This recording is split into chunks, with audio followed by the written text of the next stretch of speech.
Norma regulamentadora número 12. Sou o professor Jales Silveira, engenheiro de segurança do trabalho, e estamos com a disciplina de tecnologia industrial. A NR12,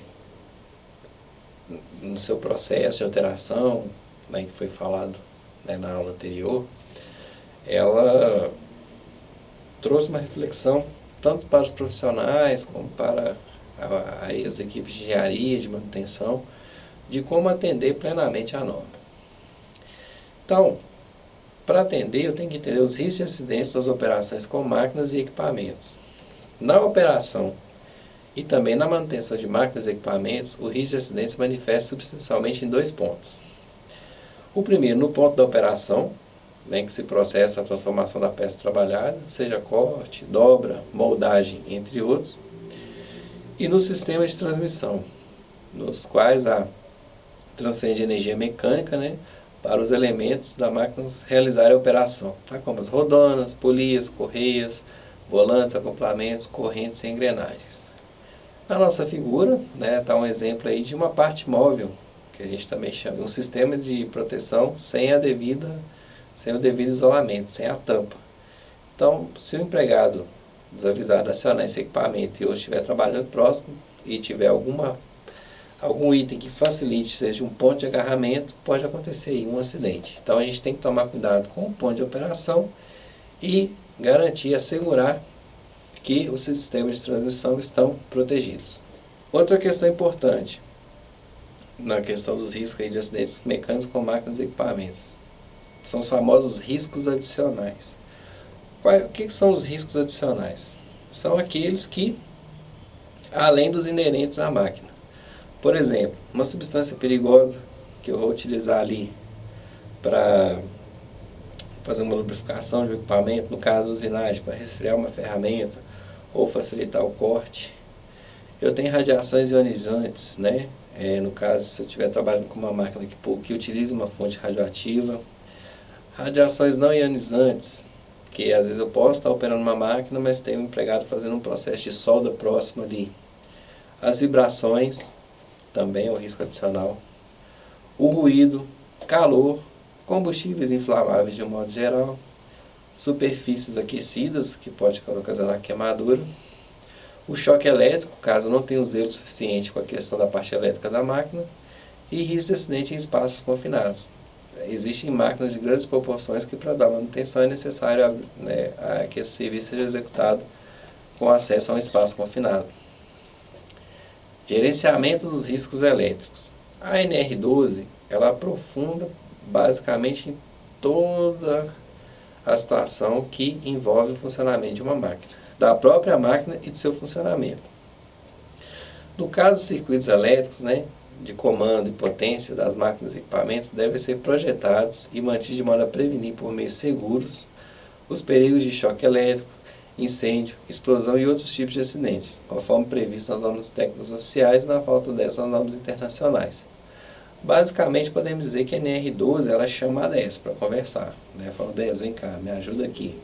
Inclusive em procedimentos de manutenção elétrica que acompanham essas máquinas. As máquinas devem ser aterradas conforme normas técnicas oficiais, né? As carcaças, invólucros, blindagens e as partes condutoras também, né? E eu tenho que fazer esse isolamento e o aterramento da máquina.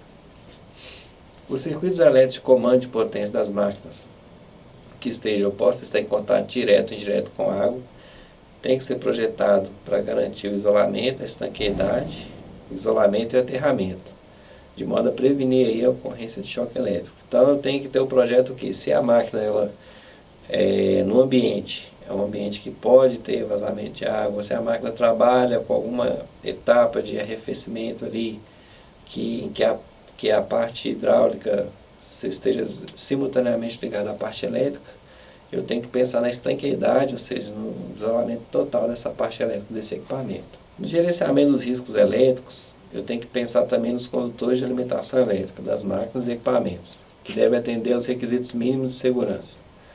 que é o mínimo? É o essencial, né? Que é para essa máquina proteger contra o risco elétrico. Oferecer resistência mecânica compatível com a sua utilização.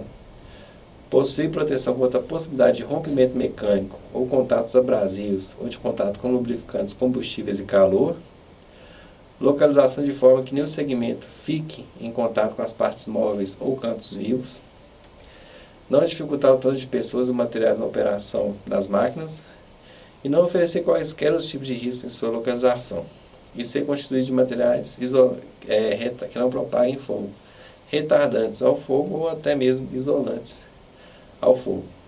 Então é importante essa questão da montagem, do nosso ambiente de trabalho, a gente ver como que a gente dispõe a organização dos condutores elétricos para o funcionamento dessas máquinas e equipamentos. No gerenciamento dos riscos elétricos, há algumas situações que são proibidas. A utilização de chave geral como dispositivo de partida e parada, a utilização de chave tipo faca nos circuitos elétricos e existência de partes energizadas expostas de circuitos que utilizam energia elétrica.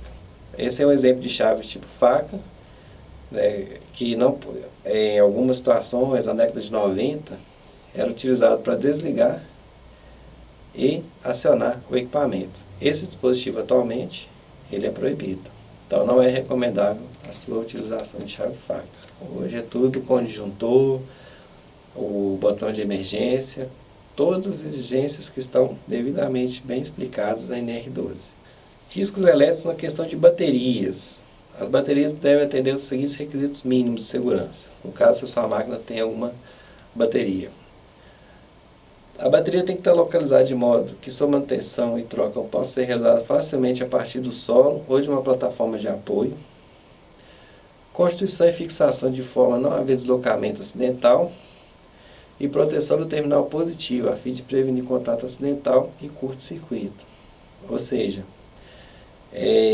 a norma usa o termo, né, o terminal positivo, mas seria a fase, né?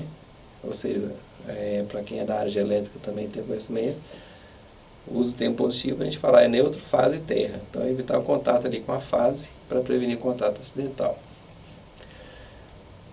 Os serviços, né, de substituição de baterias devem ser realizados conforme indicação constante no manual de operação.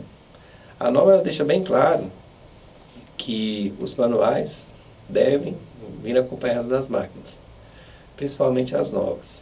Se vai fazer alguma adequação, contratou um profissional para fazer a adequação, ele deve providenciar o manual de operação para que esse manual seja guia, seja base de treinamento para os demais empregados envolvidos. Dispositivos de acionamento e parada de máquinas, né? Dispositivos de acionamento e parada.